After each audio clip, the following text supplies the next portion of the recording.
by day 5, there were some things that I really wanted to have at the tiny house.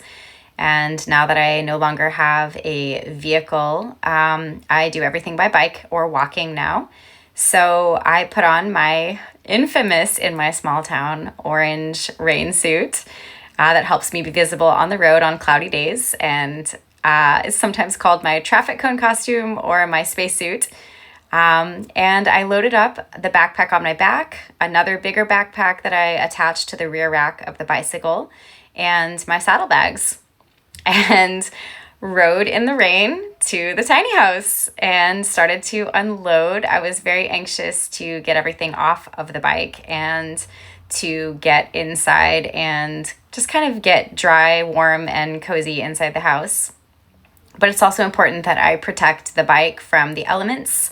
The battery and electronic components probably shouldn't really get wet or terribly cold.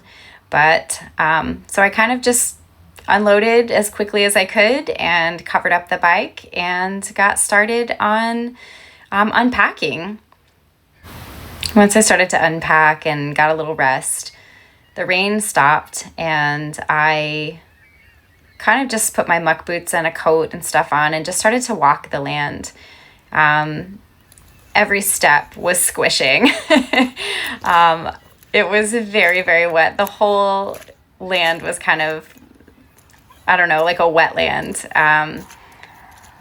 It's been so interesting to watch what is such an intense winter compared to where I've lived my entire life, where there's just snow on the ground for like 4 or 5 months out of the year.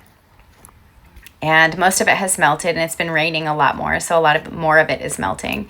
But I just started to take in the land, to introduce myself to the trees and to walk the paths that the landowner has cut into the tall grasses. All the tall grasses right now are flattened down. So all those spaces that you see that are kind of yellowed are normally long, tall prairie grasses, but they've been under the snow for 5 months. So walking around and just kind of seeing the house from all sides, and recognizing that the deer are going to know me. They're starting to see me walking the land a lot more. The trees are getting to know me. I'm brushing my clothing up against the pine needles, and my muck boots are on and off my feet several times a day. There's so many seagulls that work the field. That is the view from out my front door. I always think that seagulls eat French fries. I forget that they're wild animals that actually do forage for insects and worms and whatever they eat.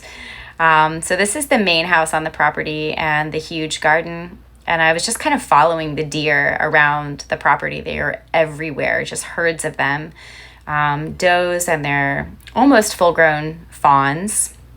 I haven't seen any deer with antlers yet, so I don't know if there's bucks on the land or if this is just not the right season for them to have big antlers. I don't know.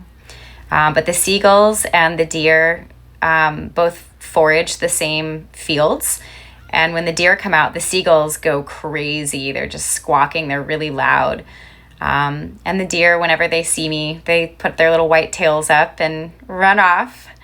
And I know that the owner of the land has tried to protect his garden from the deer. But every day around the crepuscular hour, I see the herds of deer.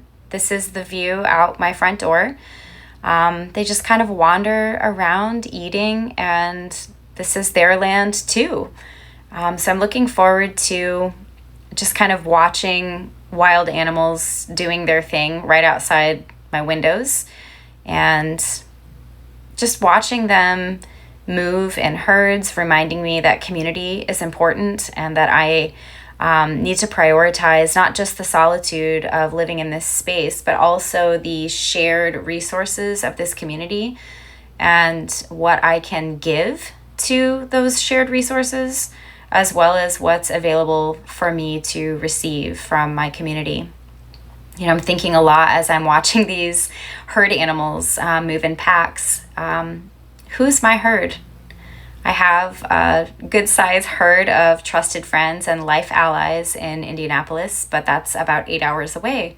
And so just being here in this new town, it's been about 2 years since I've moved up here, trying to remind myself that I need to pay attention to who are my allies, who are the people that I want to walk this land with. What resources can I offer and share with this community?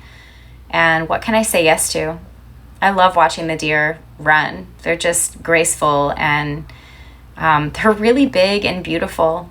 And the seagulls reminding the deer that it's their turn. And then it's time for bed again.